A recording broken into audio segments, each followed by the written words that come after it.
a igreja posicionou-se diante da minha família. Deus abençoe e seja louvado pela vida de todos. Quero, em nome de Jesus, agradecer ao canal que nos ligou, ao pastor Elinaldo, que foi um grande amigo do Paulo. Deus continue abençoando a sua vida. Também quero louvar a Deus pela vida do pastor e amigo João Pereira. Deus seja louvado pela sua vida. Agradeço a Deus também pela vida do irmão Edson, sua família. Deus abençoe. Joelson e família. Todos os amados irmãos que já congregaram conosco ali no Parque Regina, Jardim Cristália. Deus abençoe, Deus seja louvado pela vida de todos. Em especial o pastor da amada igreja, o pastor Elinaldo. Um prazer, uma honra conhecê-lo.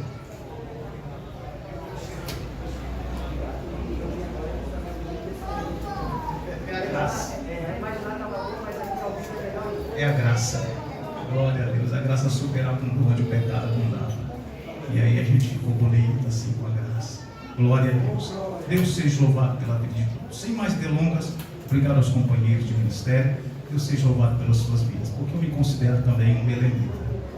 Todos que vão na igreja da ADSA Brasil, em Diadema, eu digo a eles, essa casa também é Deus e Amor, essa casa também é Ministério do Ferreira, aqui também é Assembleia Ministério do Belém, aqui nós somos todos irmãos e nós vamos glorificar a Deus todos juntos.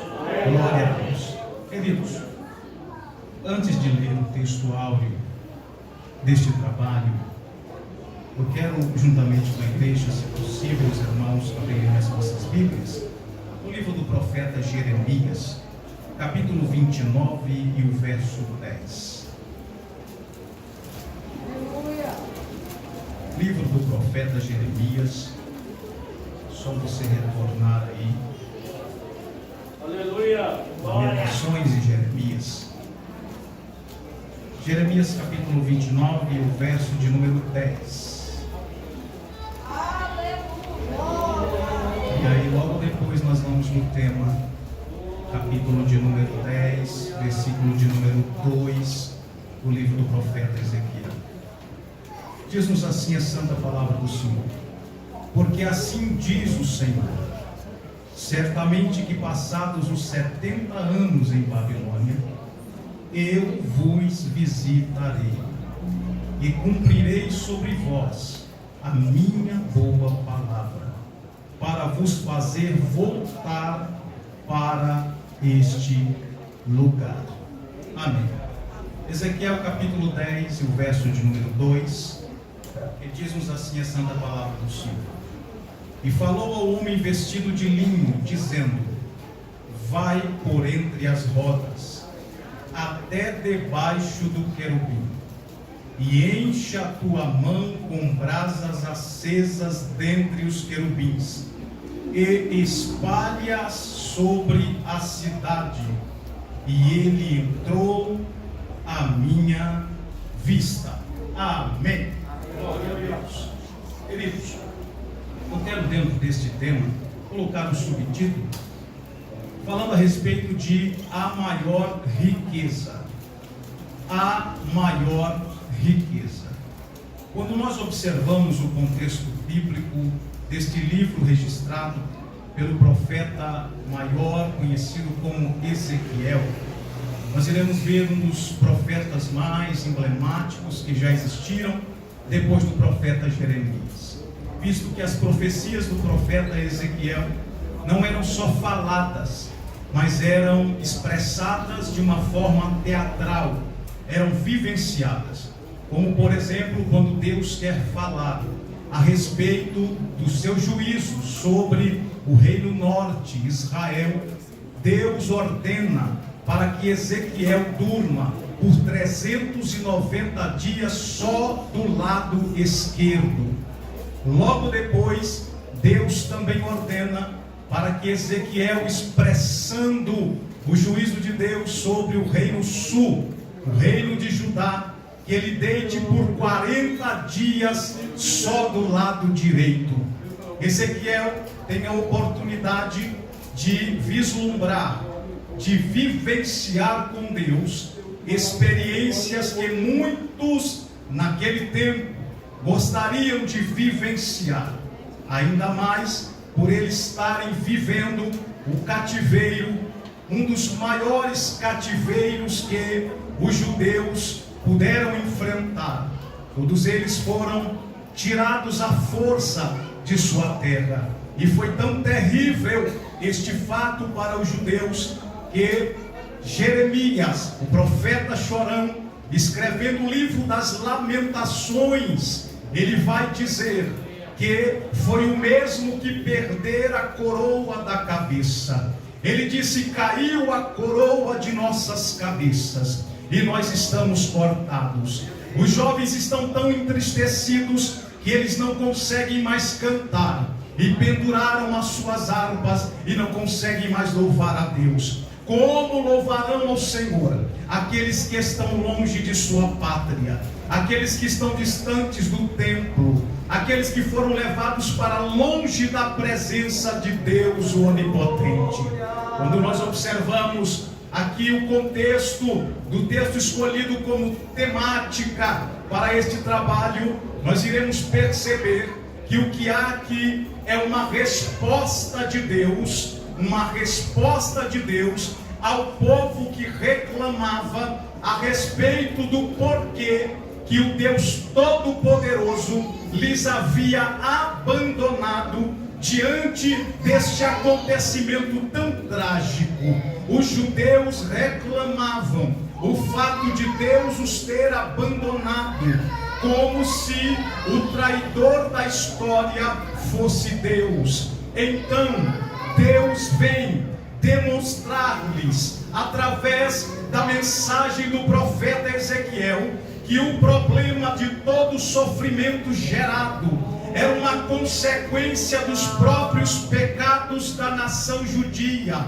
Deus não havia permitido que os caldeus adentrassem as terras de Israel e os arrancassem de lá com mão forte, simplesmente pelo poderio militar de Nabucodonosor. Não, o próprio Deus foi que, imbuído da sua soberania, ele direcionou os caldeus e os levou e os introduziu na sua terra, porque ninguém pode invadir a terra que Deus cuida, ninguém pode mexer com o povo que Deus guarda, ninguém pode aferir a terra que Deus abençoa, ninguém pode colocar para baixo quem Deus ergueu, ninguém pode aferir quem Deus curou, ninguém pode destruir quem Deus deu vida, ninguém pode. É por isso que o profeta Isaías, no capítulo 43 e versículo 13 de seu livro, ele expressa a verdade dizendo: ainda antes que houvesse dia, diz o Senhor, eu sou, e ninguém há que possa fazer escapar das minhas mãos, operando eu.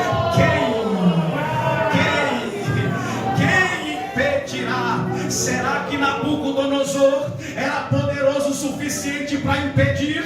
Será que a dinastia posterior, Dario, era poderoso o suficiente para impedir?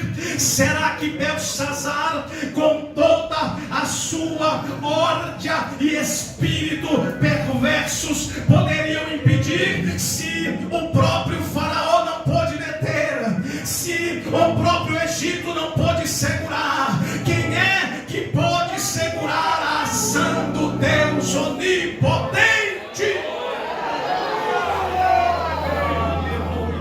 Deus então resolve responder à queixa dos judeus, porque para eles o problema sempre esteve em Deus. É como a nossa sociedade odierna, que se questiona o fato de haver tantas coisas ruins e estas coisas ruins acontecerem com pessoas boas. Ainda que Jesus Cristo, certa feita, sendo indagado por um jovem rico, e o jovem rico olhando para Jesus e dizendo: bom mestre, Jesus olhou para ele e disse: rapaz, você está enganado, não tem ninguém tem bom a não ser um, que é Deus. E a gente fica se questionando por que acontece tanta coisa ruim com pessoas boas. Isso é culpa de Deus. Foi Deus quem deixou, foi Deus quem permitiu. Mas Jeremias disse: de que se queixa, pois, o homem? Queixe-se dos seus próprios pecados. Toda consequência,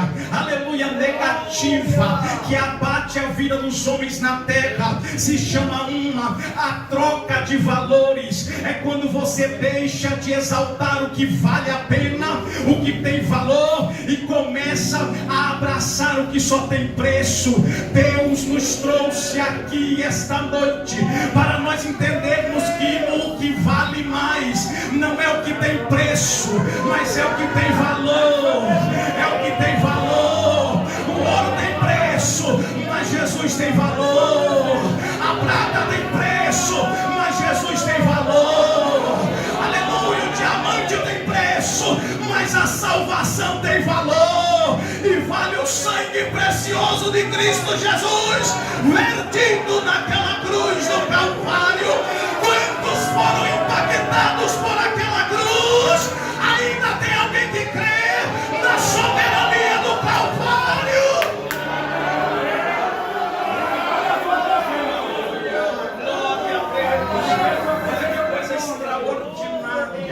Deus, o soberano, o grande Criador de todas as coisas, Ele se permite, Ele se deixa responder um questionamento de um povo que virou as costas para Ele.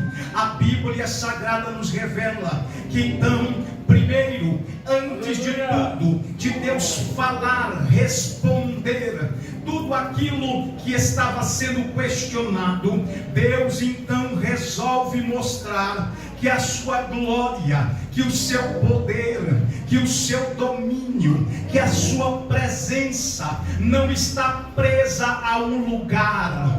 Deus não está aprisionado em um templo. Deus não está aprisionado, aleluia, a liturgias cultuais. Deus não está aprisionado ao Cronos. Deus não está preso ao tempo. Deus não está preso a uma cidade.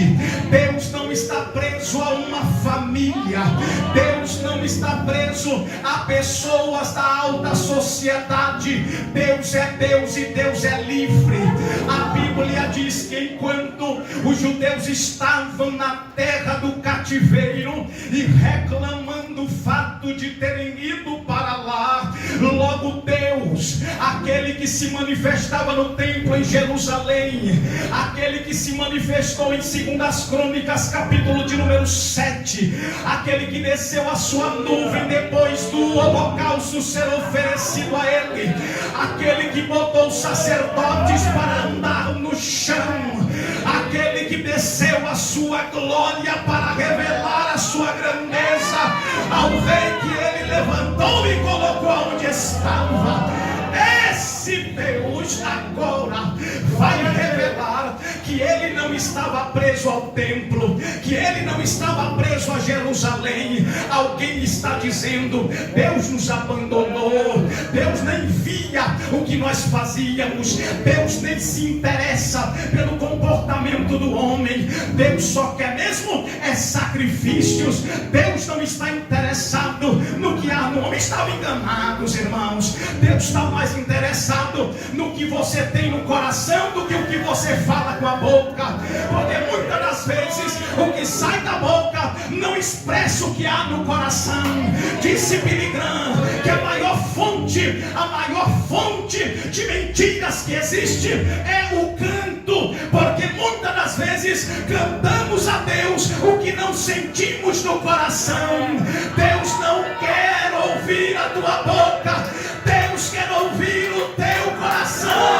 Deus quer, aleluia, que estou sentindo pelo Espírito de Deus, para que nós façamos uma oração. Eu não vim de tão longe, de Piraporinha, Diadema, atravessei a cidade, trabalhei até as 2 horas da tarde, serviço pesado, e não vim até aqui, aleluia, para brincar de ser crente. Eu sirvo a Deus desde os 5 anos de idade. Nunca me arrependi um só dia de servir a esse Deus. Não sou um relapso. Namorei uma só mulher e casei com ela. Glória ao nome do Senhor. O Deus eterno está presente pelo seu Espírito nesta casa de oração. E Ele está me impelindo esta noite. Nós vamos fazer uma oração agora. Aí mesmo sentado onde você está. Feche os teus olhos, mesmo sentado mesmo. E você vai orar comigo e vai dizer: Espírito Santo, me dobra. Espírito Santo, me dobra. Espírito Santo, me dobra. Diga para ele, diga: Espírito Santo, me dobra. Até eu entender qual é a vontade de Deus para mim.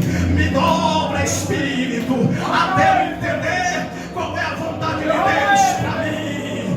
Me dobra, Espírito, até eu compreender qual é a vontade de Deus para mim. Glória a Deus. Já orou? Já orou? Agora abre os teus olhos e continue ouvindo a mensagem. Eu estou sentindo a presença, as minhas carnes estão estremecidas esta noite. Glória a Deus. Percebam, o povo estava desorientado, o povo estava perdido, mas não é porque Deus não falava. Deus falava e muito. Deus falava de uma maneira muito soberana e poderosa. A Bíblia Sagrada nos revela que então levantaram-se alguns profetas, dentre eles um chamado profeta Acabe, veja só, o outro chamado profeta Zedequias e o outro chamado profeta Semaías. Esses 3 profetas foram usados por um espírito mentiroso para dizer àqueles que estavam no cativeiro que não era para eles construírem casas na Babilônia, porque não ia se demorar muito e Deus os iria tirar do cativeiro. Havia outro profeta em Jerusalém, profeta Ananias, e este, na cara do profeta Jeremias, dizia: este cativeiro não durará 2 anos. Então, sabendo o profeta Jeremias que haviam estas mensagens controversas na Babilônia, então Deus lhe deu uma mensagem. Capítulo 29 do livro do profeta Jeremias, aleluia. E o Deus soberano então pediu para que Jeremias escrevesse estas palavras e enviasse-as ao povo do cativeiro. E o próprio Deus, através do profeta Jeremias, deixou bem claro que o cativeiro babilônico duraria por 70 anos. 70 anos de surra, 70 anos aprendendo com o Criador, 70 anos vivenciando o amassar do oleiro, 70 anos vendo o oleiro trabalhar na terra. A Bíblia Sagrada então nos diz que o povo fecha o coração, trava o coração, porque eles diziam: nós não merecemos isto. Quantos cordeiros sacrificamos, quantos carneiros levamos no altar, quantas ofertas levamos para o templo, e agora estamos vivenciando esse mal, vivendo como escravos no cativeiro babilônico. Não é possível, não podemos viver isso. Nós somos crentes, nós servimos ao Deus poderoso, nós não merecemos isto. Então, primeiramente, o Deus onipotente, para revelar que não estava preso a ambientes físicos, ele adentra no cativeiro, ele entra na Babilônia, ele entra junto ao rio Quebara, e ele se depara com o profeta Ezequiel, que estava junto ao rio Quebar. Ezequiel estava desanimado. Ezequiel estava junto ao rio Quebar, como todos os judeus que amam a sua pátria, desejoso de participar do culto em Jerusalém, de ver a fumaça do incenso subindo e a resposta de Deus se manifestando através do sumo sacerdote. Ezequiel está na Babilônia sem compreender muito, aleluia, o porquê que Deus o havia permitido que ele fosse tirado daquilo que ele desejava ser, pois ele já estava exercendo aquilo que sonhou por toda a vida, a oportunidade de ser sacerdote no templo do Senhor. Mas antes que isso viesse a se concretizar, Deus o arrancou de lá, Deus o tirou de lá, porque os teus planos são bons, os teus projetos são interessantes, mas os planos de Deus são maiores, os projetos de Deus são melhores. Os teus planos podem até te levar até certo tempo a um caminho, mas os projetos de Deus te levarão à eternidade. Oh, glória a Deus! Eu não sei se você veio aqui disposto a abrir mão dos teus planos, a abrir mão dos teus projetos para vivenciar o que Deus tem para a tua vida. Eu não sei se você veio aqui esta noite disponível, aleluia, para que Deus tome conta da sua vida. Eu nem sei se você acredita nisso, que Deus toma conta da vida de alguém, mas de uma coisa eu tenho certeza: a palavra tem poder, e Deus está convidando alguém aqui a viver pela fé. Aleluia! Oh, glórias a Deus! Aleluia! Daqui a pouco eu começo a pregar. Vai segurando aí. O Espírito do Senhor, ele está operando de uma forma muito evasiva aqui, muito plausível, muito compenetrante. A Bíblia Sagrada então nos diz que Deus invade o cativeiro, Deus entra no cativeiro, Deus pisa na terra estranha, Deus vai até a terra do inimigo. Eita glória! Deus vai até onde alguém pensa que ele nunca iria.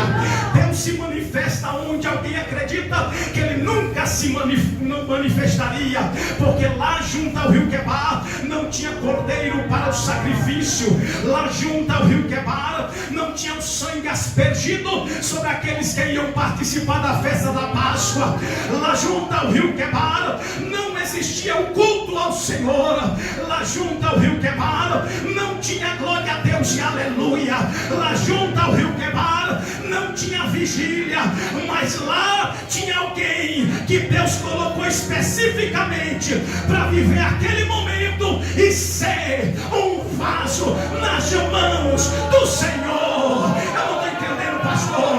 Oh, meu irmão, está difícil, tá duro, santo. Aleluia, está apertado, santa.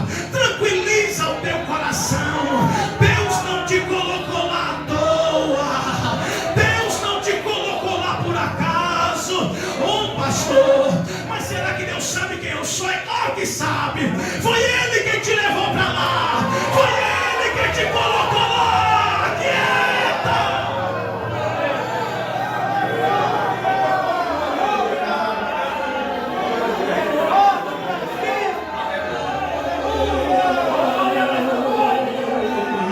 Quem vive pelo Espírito é diferente, fala diferente, vive diferente, pensa diferente, come diferente, anda diferente, vai a lugares diferentes.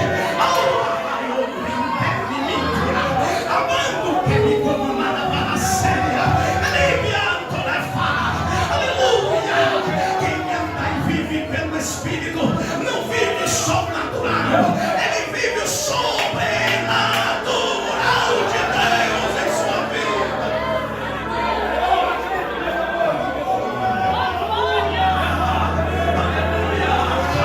Aleluia. Fazem 5 anos que Deus me tirou dessa redondeza.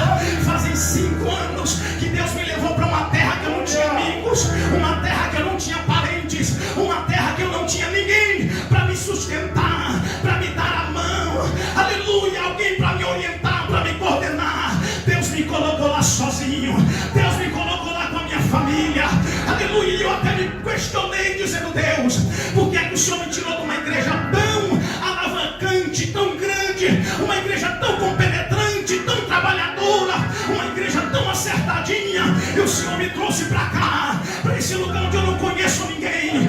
Na primeira semana, a minha filha, aleluia, entrou dentro de um quarto, ainda pequenininha, entrou dentro de um quarto, começo de depressão. A minha esposa teve síndrome do pânico, não conseguia sair na rua, tentando ficar só em casa, e eu para cima e para baixo pelo ministério, aleluia, pastoreando um campo pelo ministério, aleluia. E então um certo dia eu pensei: Deus, não foi o Senhor que me trouxe para cá, não é possível, como é que eu posso estar aqui, Deus? Eu não vivi tudo que vivi na minha vida, eu não abandonei tudo que abandonei na minha vida para vivenciar o que eu estou vivenciando. Deus, me dá uma resposta.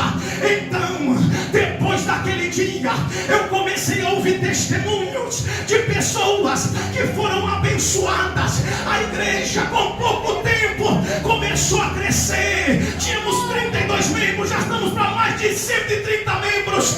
Deus está agindo. O campo tinha 150 membros, estamos para quase 400 membros, porque Deus está no controle.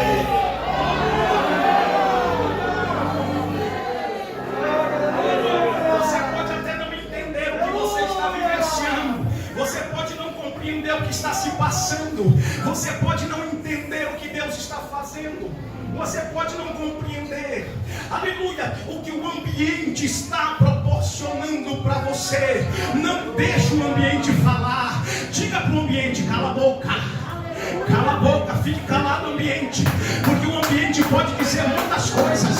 O ambiente pode dizer que você é um fracasso. O ambiente pode dizer para você: você não vai chegar a lugar algum.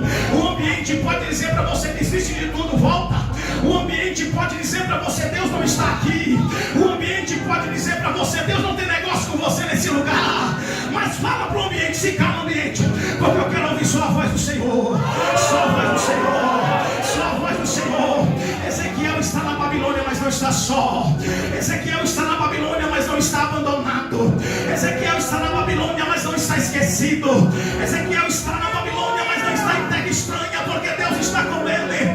Glória ao nome do Senhor. O ambiente não terá poder e nem domínio sobre a tua vida, e nem tampouco vai desfazer o que Deus te prometeu, porque Deus é e está sobre o ambiente.